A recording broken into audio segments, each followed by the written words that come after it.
San Luis Obispo Real Estate Podcast with one, Mr. Hal Sweasey. It's not the one and only. I said that last time. I'm not going to say it again. Thank you. It's not the one and only. Father. JT, how are you? I'm not the one and only either. You're not I'm the one the only and one only? still alive. Yeah. Okay, you're not the one and only. Miss Bobby Kelly, how are you? Lovely, Now, thank you. I say first and last name all the time. I did it with J. Pete, but J. Pete was like, it seems like you should say his first and last name all the time. So I'm sorry. What do you want me to call you? Just Get creative. Bobby? Yeah. Let's see. What do you call me when I'm not here? Don't say that. Grand ruler. It's boss lady, really. Boss lady. Boss lady. Okay, boss ladies. All right, I'll take it.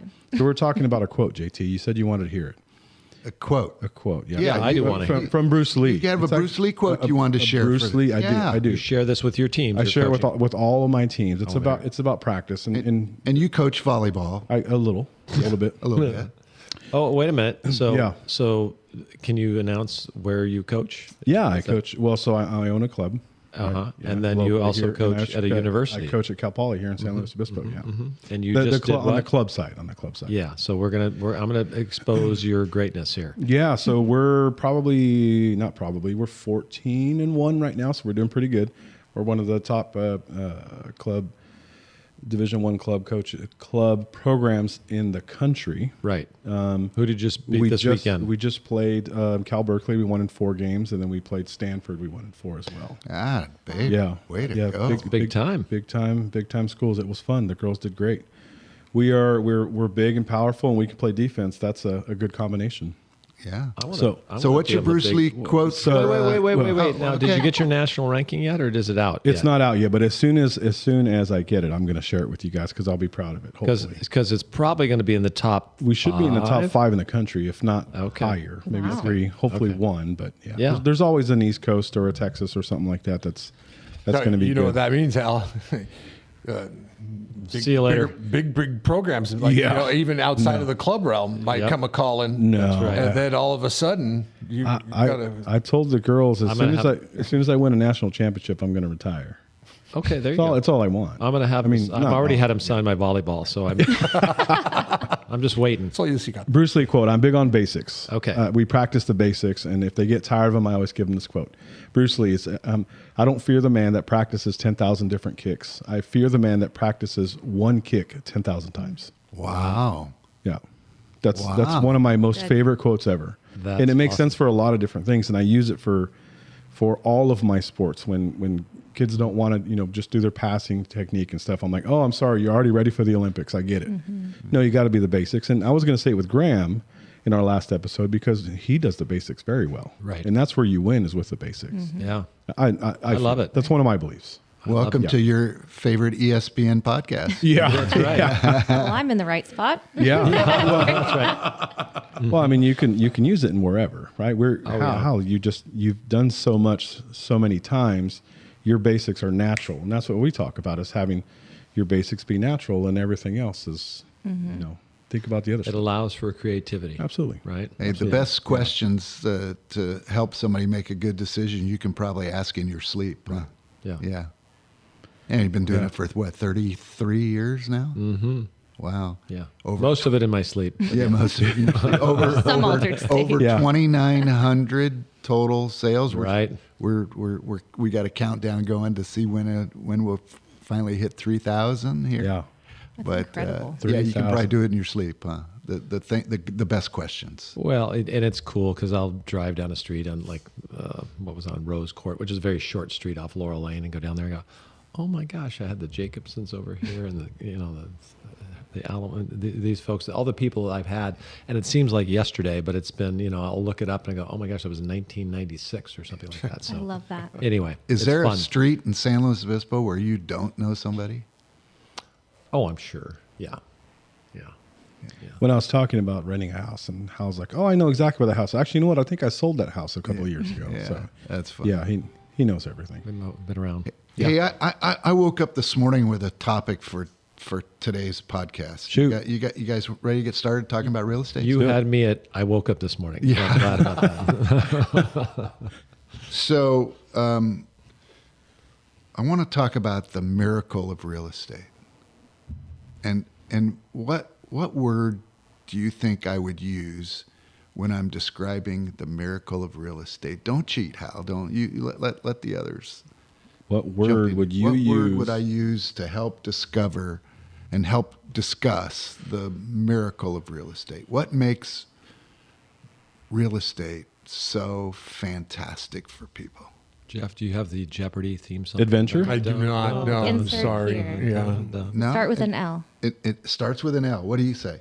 What do you got? I might know this one. You might know this one? Okay, Yeah. good. Give me your best shot. Leverage. Leverage. Oh, There it is. gosh. You know, I Okay. knew that answer. Who didn't Okay. pay attention? Yeah, I Are know. you, are you I looking at his wasn't- notes? Yeah. Okay, I'm going to read this. It doesn't this help. Is the first I You can't can't read understand them. what that is. This is the first time in the history of this podcast where I'm going to read something, but it's good. short. Oh. Okay. Yeah. It is through the miracle of leverage that real estate becomes such a fabulous investment vehicle. Leverage is the use of borrowed money, a mortgage. So then, how come I say leverage is the miracle of real estate, other than the beautiful quote there? What do you think the reason is? I've never been this deep. Yeah. I'll take a guess. Go Oh, ahead. shoot. Because you're able to use other people's money to make yourself rich. That is so articulate, Jeff. I love that answer. But that's really the answer, isn't it? Right. It's you're using somebody else's money. You know, I buy $1 million property and I put down 20%. So I'm putting down $200,000. So I have $1 million asset, but I'm using somebody else's $800,000 to buy it. So it teaches people to partner. You got to partner up. Yeah. You're partnering up with the bank. You're partnering up with a bank. Yeah. Yeah.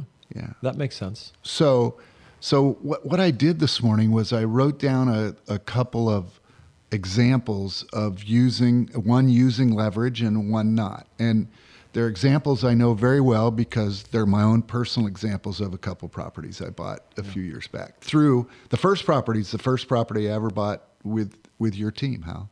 Oh, okay, good. Yeah. It was over in the Freeney Heights area. I bought the property in 2011. Oh, yeah. I paid $585,000 for the property. It was meant to be an investment property. I actually had Cal Poly students in the property renting it. That's probably painful for people to hear if they're thinking of buying real estate. Yeah. Buy a It was house 2011. in Fernie. 585. Okay, Yeah, 2011. Yeah, just Now- coming out of a little recession. Yeah. Now, if you buy an investment property, the bank making the first mortgage on the property usually is going to require what on an investment property? 25, 30% down? for the best financing. Yeah. Okay, so I put down 30%, which was $175,000. Now, I don't keep money in the bank because I think that's a bad place to have money. So I didn't have $175,000 in cash. So where do you think I got the money? Out of your other piece of real estate, I'm guessing. Out of my or personal your retirement. residence, I had a nice amount of equity, and I have what was called and still is called a home equity line of credit, which is basically a checkbook tied to the equity in your house. So I wrote a check, $175,000 to close escrow and get my first mortgage on the property. I had a loan of $410,000, and I kept the property for 22 months is all. Now, let's forget that I was actually cash flow positive from the start. Let's just say I broke even on the property. Okay? 2 years later, Hal handled the sale of the property for me, and I sold it for $780,000 in about 3 days. We priced it right, right? Okay. And I netted $740 after the closing costs. I paid off the mortgage, which started at $410, but was no longer at $410. It was under $400. I'll just use $400.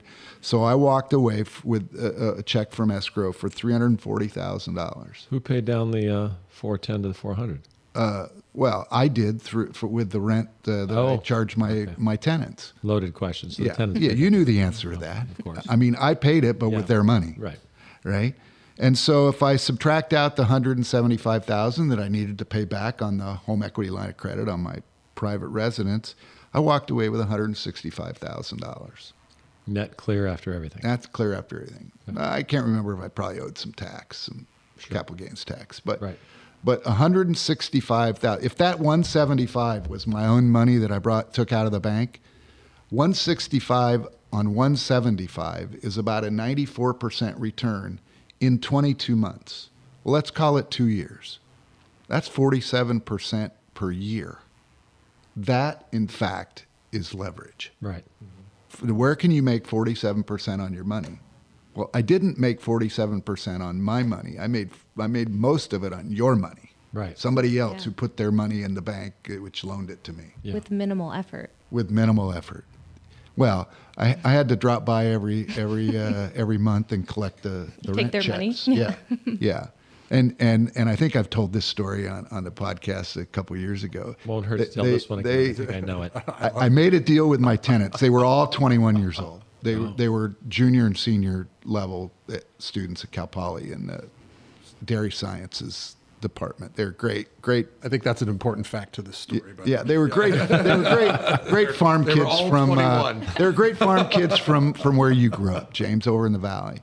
And I said, if I have my 5 rent checks, there were 5 guys living there. If I have my 5 rent checks by the first of the month, there'll be a prize. And the prize was a 30 rack of Coors. Yeah. And so guess what? Easy. I never once got a late rent check. They were always there by the first. I had a 30 rack on their front porch. Oh, they'd invite me in. I got to inspect my property without being an inspector. Right. It was great. Genius. Okay. So that's, So the story is, you know your audience. you know, my, Okay. Yeah. You know how to. Yeah, okay. so that's the definition of leverage, in my opinion. And you didn't factor in any income you took from rent from that property. 'Cause Correct. Was it negative or No, positive? it was or even? positive from day one. Okay. After paying the interest on the HELOC as well. Right. You know, I had the first mortgage, the HELOC, real estate taxes, Right. insurance, the gardener, Yeah. right? And I was still positive a couple $100. Right.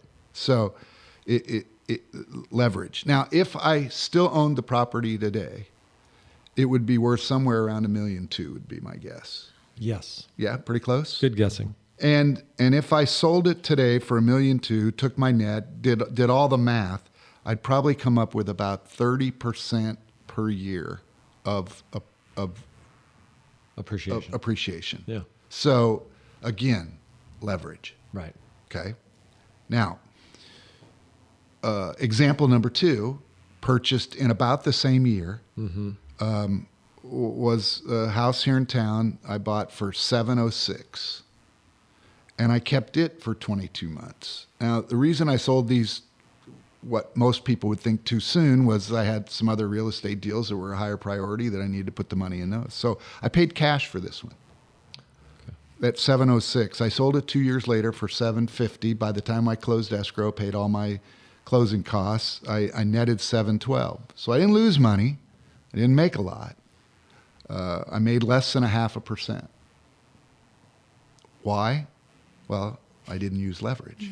Right. I used my own money. Your own money. And now, during that time period, I was netting, because I didn't have any loans to pay, I was netting about 4.5% on my money in rents. So was it a good investment? Yes, it was a good investment. It wasn't like the first one, but it was a good investment. Now, again, that property would probably sell today for $1 million, maybe a little more. Was it on Choro? Choro, yeah. Yeah. A little more. Yeah, a little more.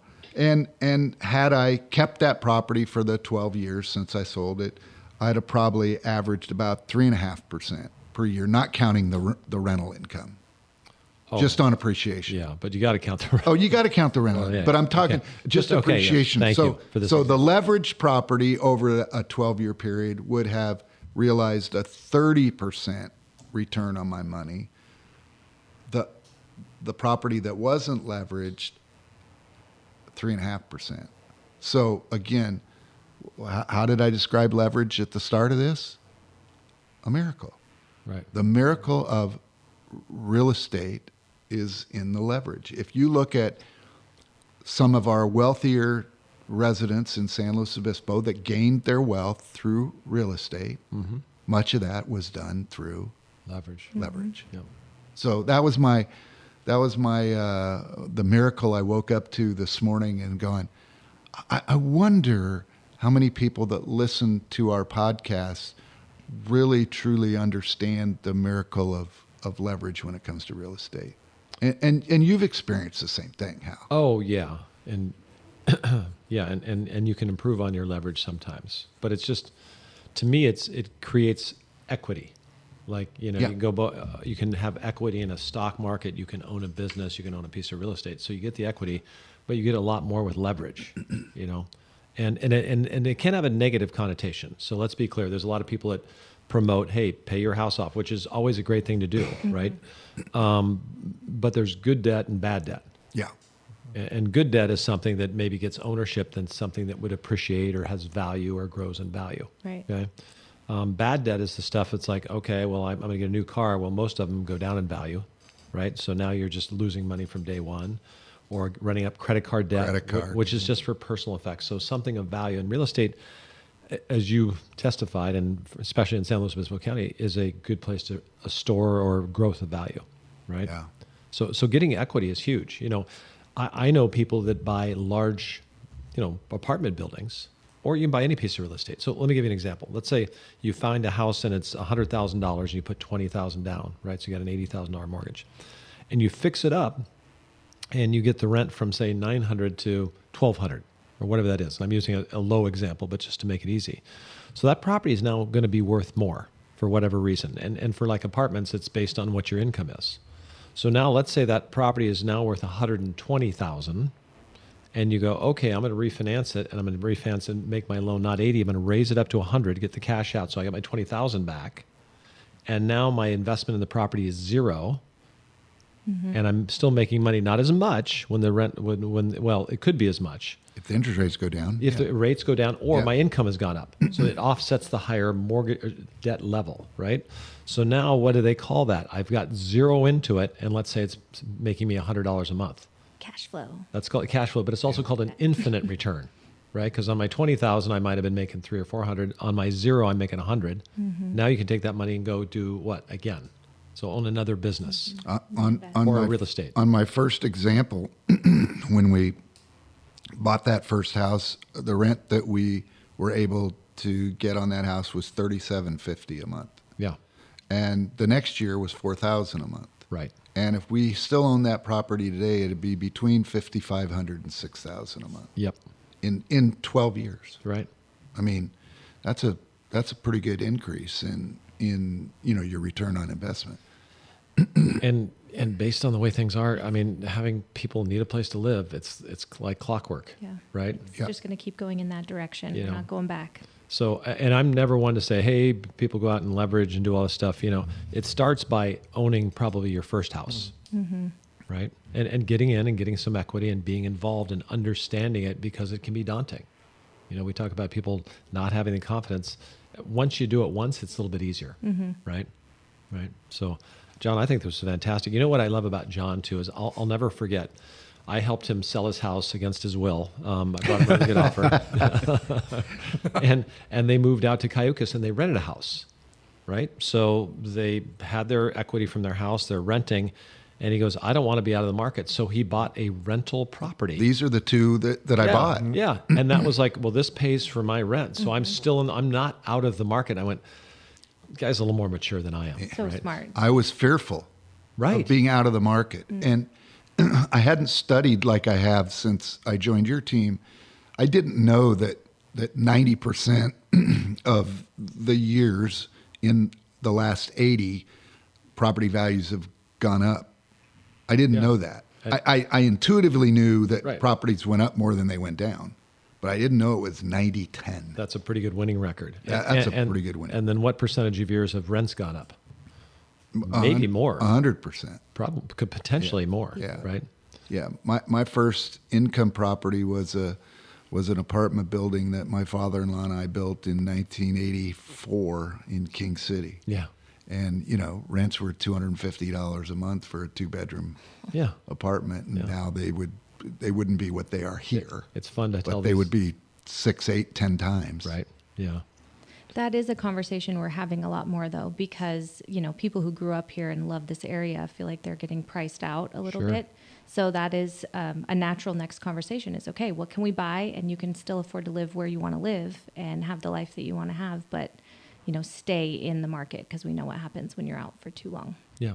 No, I mean, honestly, I would tell my kids, And I have told them that, if you can't afford your own home, buy something that's in a good place, own something. Yeah. Even if it's an investment. Ownership is much better than not, right? So plus you learn so much by doing it. And then, gosh, rents, it's such a great hedge against inflation and a way to get ahead. If you can have the wherewithal mentally to make it happen. Well, think about this. In the worst case scenario, I buy an investment property, right? And over the 30 years that I finance it, 30-year mortgage, right? Over those 30 years, the rents never go up and my property never appreciates. In the 361st month, what happens? No payments. No payments. Now my net rents, just skyrocketed in my pocket. Right. So, if you're 30 years away from thinking about hanging up your work clothes, buy a piece of income property today, and you just enhanced your retirement plan. Right. Even if the worst, can you imagine the next 30 years rents don't go up and property values don't go up? Come on. That's not going to happen. Never going to happen, JT. Not going to happen. Yeah. The only way that would happen is if we have some type of world conflict, and then we won't care anyway. Right. We go from 8 billion to 4 billion. And then there's some extra houses laying around. Yeah. We just went dark. Or we go from 8 billion to no billion. This took Right, a yeah. turn. This is a conspiracy. Yeah, let's Come on. stop this one. That's the worst thing. And Oh, there used to be 4 billion people on the planet at one time. Well, there used to be one person. That's true. Okay. Well, yeah. So my that point example is, too far. Or is Is it that- two? Yeah. We have a lot Yeah. of theories. Yeah, exactly, yeah. my point is between leverage and thinking ahead to not the worst thing happening, but good things happening. Yeah. I mean, can you imagine 30 years from today owning 2 or 3 houses here in San Luis Obispo, and now you pay them off and you go to retire? What kind of retirement would you have? Yeah. You know? Yeah. Wow. Good. There's one aspect of leverage that I don't know if you don't realize that you used it, or maybe you just purposely left it out. But that was the peer leverage. You had 5 guys in a house, and they all had to get their rent checks to you. Otherwise, they didn't get their beer. They didn't get their beer, yeah. You pitted them against each other. Or I Tommy, pitted them I don't know their for names. each other. Yeah, if Billy wasn't going to pay his rent, and Tommy found that out, you're like, dude, Billy, you got to get that rent. Dude, we got a To 30 JT. rack on the line. That's right. You know, Leverage everywhere. What was kind of a fun part of that story is that they literally would invite me in to have a beer with them. That's great. And so when they went to graduate, we got invited to their graduation party in our own You house. did. Yeah. That's awesome. Yeah. Everybody meet my landlord. Yeah, playing Pong in my own driveway. All right. Well, that's a good spot. Hal, do you have anything else you want to share? No, I about wish I was JT, there Bobby? for the Pong. Yeah. Next time. Leverage. That's great, Leverage. JT. I'm glad you woke up and thought about leverage. Yeah. That's great. Thanks for sharing. Anybody else going once, going twice? Thank you guys very much. Oh, Do you JT? believe in miracles? Do- Yes. Yes. Remember the hockey game in the Olympics in 1980? Yeah, Come on. yeah. Do you Miracle. believe in miracles? Yeah. Yes. Wasn't that the Mighty Ducks? No, that was Al Michaels. US. I yeah. know, I'm joking. Yeah, okay, Al good. Michaels on the call. Montana. Mighty The Ducks. Ducks. Okay, Yeah. let's go Mustangs. Let's get that. There let's you win go. that Let's go national Mustangs. championship. Rank number 1, baby. Let's go, How, Jay. how can we throw something out if I win a national championship? Can we throw a party or have Yes, another? Yeah. absolutely. We can have a special podcast. Absolutely. Special Pong in the podcast. driveway. At one of, yeah, Pong at in the one of driveway. John's There you rentals. go. Yeah, One exactly. of John's rentals. We can Yeah. just pong Joe, in the driveway. yeah, exactly. Yeah. Yeah. Great. All right. Well, Well, just to John's house. I'll invite him. leverage. I'm Yeah. leveraging it. All right. All right, guys. Great podcast today. Thank you. We'll talk to everybody next week.